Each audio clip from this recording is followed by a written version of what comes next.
Axle. An axle in a vehicle is a central shaft that connects a pair of wheels, serving two main functions. It transfers power from the engine transmission to make the wheels spin and move the car, and it supports the vehicle's weight, passengers, and cargo, ensuring stability and smooth movement.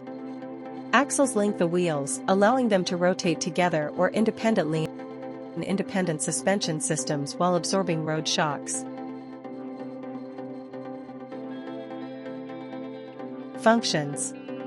Power transmission. Receives torque from the engine via the driveshaft and transmits it to the wheels to propel the vehicle. Weight support. Carries the entire load of the car, passengers, and cargo, requiring strong materials like steel.